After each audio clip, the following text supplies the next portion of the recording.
c'est alcoolisation de la veine de Marshall et non pas s'alcooliser avec la veine de Marshall.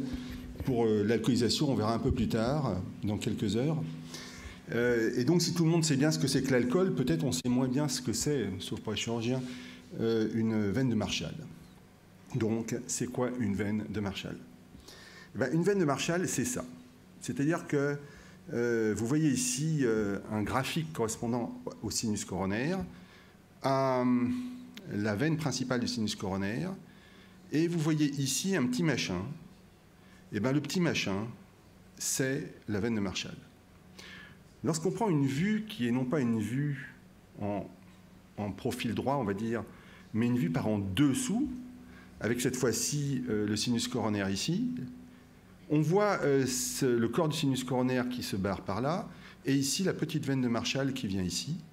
Et lorsqu'on ouvre cette zone, eh bien, on voit un élément qui est caractéristique, qui est une valve, qui est la valve de Vieuxens. En vérité, Marshall a décrit en 1850 l'émergence de cette petite veine, juste en aval ou à proximité, en aval dans le sens du flux, de la valve de Vieuxens, qui est une des valves du corps du sinus coronaire.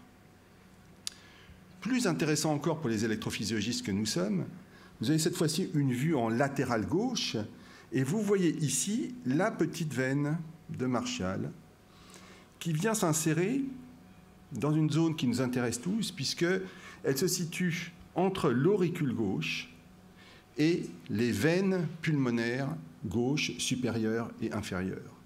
Gardez bien ça en tête. Elle vient donc croiser une zone qui nous intéresse beaucoup, qu'on appelle l'isthme gauche. L'isthme gauche étant situé entre le plancher de la veine pulmonaire inférieure gauche et l'anneau mitral, zone ciblée bien sûr lorsqu'on fait une ablation par radiofréquence du flotteur périmitral. Alors maintenant que vous savez ce que c'est que la veine de Marshall, pourquoi ça intéresse les électrophysiologistes? Pour deux raisons. La première, ce sont des connexions électriques. La deuxième, ce sont des afférences neurovégétatives. En effet, 25 ans avant la première publication d'ablation au niveau des veines pulmonaires effectuée par Essaguer dans le cadre de la fibrillation atriale, eh bien, un dénommé Sherlag s'est aperçu que chez le chien, ici il s'agit d'un chien, lorsqu'on positionnait un cathéter dans cette zone-là, donc entre les veines pulmonaires et l'auricule, eh bien, on enregistrait des signaux. C'est-à-dire lorsqu'on positionnait un cathéter extrêmement fin, de French, donc un peu moins de 0,6 mm, dans cette structure veineuse, on enregistrait des petits signaux que vous voyez ici. Ici, vous avez un enregistrement endocavitaire avec là le signal atrial. Ici, le QRS, c'est le signal ventriculaire, le potentiel lycien. Et ici, sur le cathéter PLA, c'est le cathéter dans la veine de Marshall, des petits signaux, là, qu'on voit aussi ici, qui correspondent à l'électricité du ligament de Marshall, ou de la veine de Marshall. Pour la nomenclature et les microsémiologistes, on parle souvent de ligament de Marshall, tout simplement parce que la veine est située dans une structure qui l'entoure et qui comporte du conjonctif et également des afférences neurovégétatives. Ces afférences neurovégétatives sont d'autant plus intéressantes que d'autres études ont pu montrer que lorsqu'on superfusait des préparations de cœur ex vivo, on va dire, d'animal, lorsqu'on superfusait avec de l'isuprel, eh bien, on déclenchait au niveau de l'activité électrique située dans cette veine de Marshall une hyperactivité. Bref, la veine de Marshall pourrait être un foyer veineux pour les gens qui s'intéressent à l'hyperexcitabilité de l'oreillette. La deuxième raison, c'est celle que je vous ai un petit peu anticipée il y a quelques instants. Vous voyez ici, sur une étude relativement récente, une carte tridimensionnelle d'un flotteur périmitral. Vous voyez l'oreillette gauche, la veine supérieure gauche, inférieure gauche.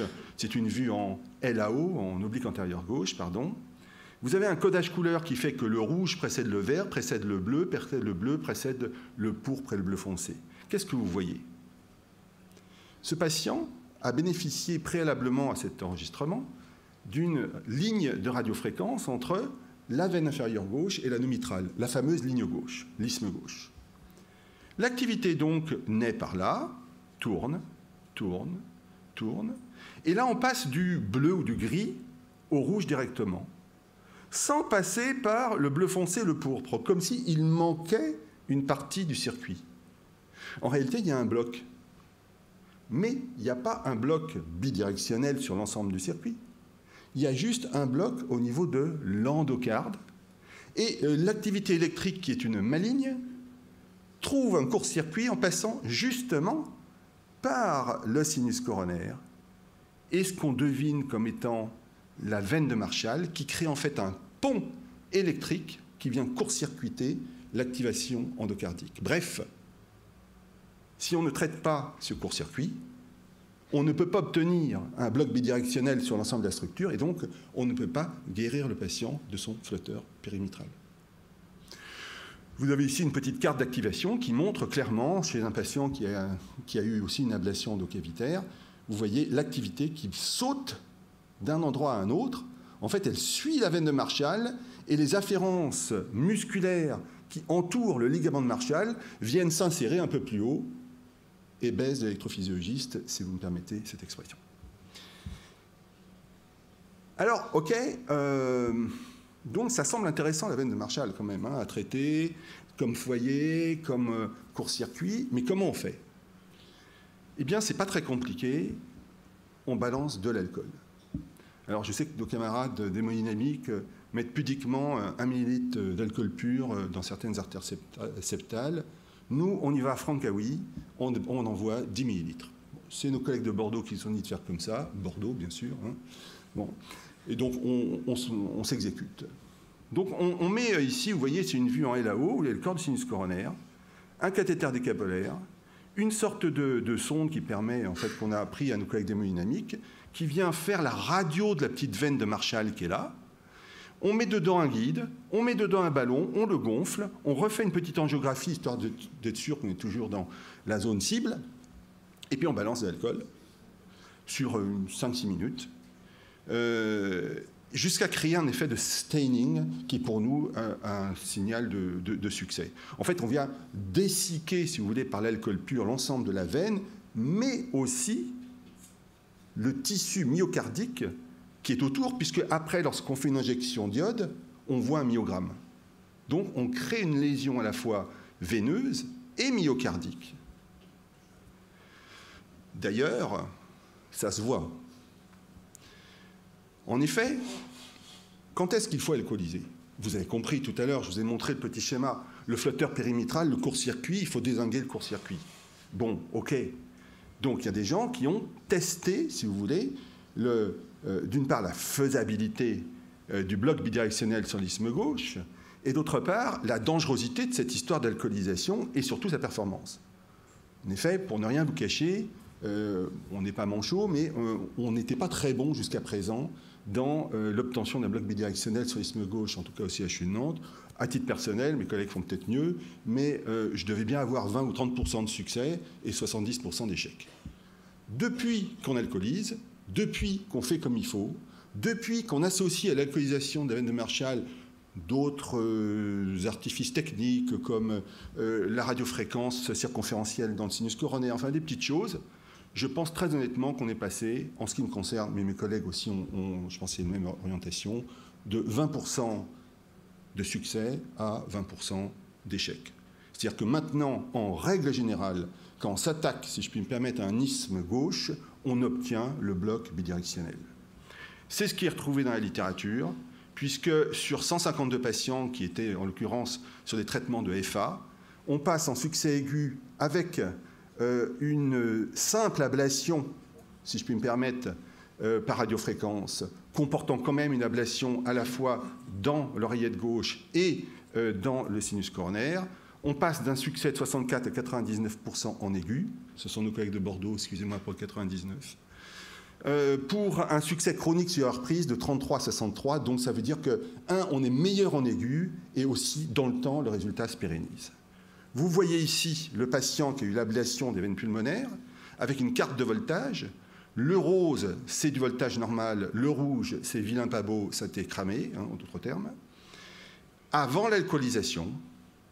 Après alcoolisation, vous voyez bien qu'il y a une différence, avec une lésion qui touche la zone de l'isthme gauche, qui remonte sur la crête, et quelques tirs d'ablation supplémentaires suffisent à faire le bloc bidirectionnel.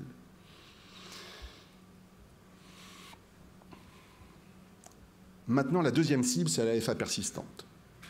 Pourquoi? Retenez qu'au commencement était l'ablation, si je puis dire, de l'AFA par nos collègues et camarades de chirurgie. La procédure de Mays par Cox, qui a été développée à partir de 1987, et qui aujourd'hui donne quand même d'excellents résultats, hein, il faut bien le dire. 85% de rythme sinusal à 2 ans sur des FA long lasting, sans antiarythmique, mais avec quand même 1,4% de mortalité. Au début, nous, on a voulu copier nos petits camarades. C'était la technique de Papone que j'ai vécue dans les années 2005-2010. Mais on a eu des résultats beaucoup moins bons. Pour des raisons techniques, on n'avait pas la transmuralité des lésions. Pour des raisons conceptuelles, on ne pigeait pas les histoires de pont épicardique, c'est-à-dire de connexion épicardique. J'ai en droit encore à 3 minutes. Ça ira. Donc, on faisait des lignes, mais on ne faisait pas de bloc. On s'est donc attaqué à d'autres techniques, les potentiels fragmentés, en se disant qu'on allait détruire les zones de conduction lente. Et là, on a certes arrêté les FA, mais on a créé d'excellents candidats à l'émergence de flotteurs gauche. Et les patients, on les voyait revenir 2, 3, 4 fois pour des flotteurs gauche, mais plus de l'AFA. Pourquoi on est revenu sur la copie de la technique de Mays, finalement, décrite par Cox? Eh bien, parce que, d'abord, 1, on a pigé les picardes avec l'alcoolisation, et 2, le matériel a progressé. Maintenant, vous voyez ici, on a des cathéters qui nous disent si on est en contact avec le tissu. On a des critères qui nous donnent des idées de transmuralité des lésions. Bref, on peut réactualiser le traitement du substrat par segmentation, tout simplement parce que les lignes d'ablation qu'on fait sont de bonnes lignes avec des vrais blocs bidirectionnels. Donc, qu'est-ce qu'on fait? Eh bien, on copie Bordeaux. On fait ce qu'on appelle un plan Marshall, l'humour de nos camarades de Bordeaux. Chez un patient qui est en fibrillation atriale persistante, on réalise un encerclement des veines pulmonaires 2 à 2. On crée une ligne du toit, on crée une ligne mitrale avec un traitement endocardique, un traitement épicardique dans le sinus coronaire et une alcoolisation de la veine de Marshall, et on y associe aussi une ligne de radiofréquence sur l'isthme cavotricuspide. Sur une publication récente, nos collègues de Bordeaux ont 91% de rythme sinusal s'ils arrivent à effectuer un plan Marshall complet avec un recul de 1 an, ce qui est un excellent résultat sans antiarythmique. Au CHU de Nantes, on a quasiment abandonné le traitement des potentiels fragmentés, car comme je vous l'ai dit, le gros problème, c'est que ça donnait énormément de flotteurs gauche. Donc voilà ce patient qui a eu une cryothérapie des veines pulmonaires sur de la FA persistante, qui récidive de FA persistante. Qu'est-ce qu'on a fait? En l'occurrence avec Damien Minois, une ligne sur le toit, une ligne inférieure pour déconnecter la boxe qu'on associe parfois. On a retraité la veine inférieure droite car ça n'avait pas été bien fait. Par moi-même en l'occurrence, c'était techniquement difficile. On a fait l'isthme gauche et on a fait l'isthme droit, et le patient est maintenant en rythme sinusal sans antiarythmique et s'en trouve fort aise.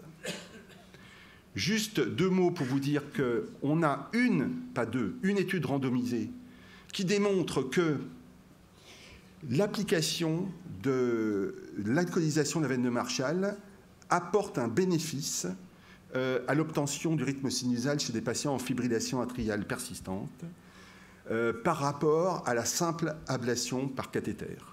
En gros, ici, vous avez 2 courbes qui témoignent de la persistance d'un rythme sinusal avec une diminution des récurrences de fibrillation atriale qui est beaucoup plus faible lorsqu'on associe l'alcoolisation de la veine de Marshall par rapport à la non-alcoolisation, sachant que l'étude peut être un petit peu critiquée en ce sens qu'il y a eu plus de lignes mitrales chez les patients qui étaient alcoolisés, justement pour éviter la création de blocs de zones de conduction lente. Dernière diapositive pour vous donner les conclusions et perspectives. Finalement, l'alcoolisation de la veine de Marshall, qu'on réalise quand même au CHU de Nantes de manière relativement précurseur, puisqu'on a été très vite se renseigner auprès de nos collègues de Bordeaux, en particulier sur la technique. On la réalise en routine depuis quasiment 3 ans, avec l'impression d'être bien meilleur. On a une faisabilité de l'alcoolisation autour de 80 à 90% des procédures. Il reste toujours un taux d'échec. Il est clair que le flotteur périmétral ne résiste plus, j'ai presque envie de dire, ne résiste plus à notre technique maintenant. Je me souviens de patients qu'on a repris simplement avec une alcoolisation de la veine de Marshall et le flotteur périmétral s'est arrêté instantanément alors qu'il avait eu avant, bien entendu, un échec avec des lésions endocavitaires. Il y a un bénéfice très probable de l'alcoolisation de la veine de Marshall comme élément supplémentaire dans la radiofréquence de l'AFA persistante, quand bien même des études supplémentaires prospectives randomisées sont nécessaires pour être formelles. Mes questions que je poserai au vu de cet exposé, c'est quid après le plan Marshall? Voilà, on a un patient à qui on fait l'ablation des veines pulmonaires, on lui fait le plan Marshall, il récidive, on lui fait quoi? Est-ce qu'on revient sur la technique des gradients? Est-ce qu'on abandonne? C'est une question. Deuxièmement, quel est l'intérêt de l'alcoolisation de la veine de Marshall dans les AFA paroxystiques, sachant que c'est, comme je vous l'ai montré tout à l'heure, un foyer veineux potentiel, mais pour l'instant, rien n'est démontré dans le sujet. Et enfin, à titre personnel, je serais très intéressé d'une étude randomisée dans l'AFA persistante qui comparerait d'une part la vieille technique, mais qui ne date que de 5-6 ans, de traitement des gradients électriques dans l'AFA par rapport à un plan Marshall tel que nous l'effectuons aujourd'hui. Merci.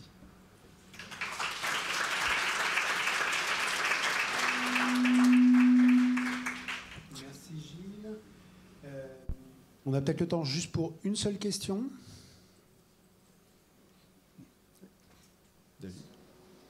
Vas-y, David. Est-ce que, vu le succès qu'on obtient sur les flotteurs gauches, qui sont nettement meilleurs qu'avant, est-ce que ça veut dire qu'il faut changer un petit peu l'attitude qu'on avait? Forcément, sur un flotteur typique, on vous adresse le patient en ablation en première intention. Est-ce que sur les flotteurs gauche ou atypiques, on était un peu plus choc, traitement antiarythmique de première intention et ablation en second temps? Est-ce que ça veut dire qu'il faut qu'on vous adresse, ou au moins qu'on discute à chaque fois devant un flotteur atypique, une ablation ou une exploration d'emblée? Alors, il y a 3 éléments de réponse. Le premier, tu le sais bien, ça dépend de l'impact fonctionnel chez le patient. Le deuxième, c'est que tout flotteur atypique est un flotteur péritricuspide qui s'ignore potentiellement. Donc, aller mettre une petite sonde, faire un PPI et s'assurer qu'avec 30 minutes de sonde de 8 mm, c'est pas terminé, est une bonne chose.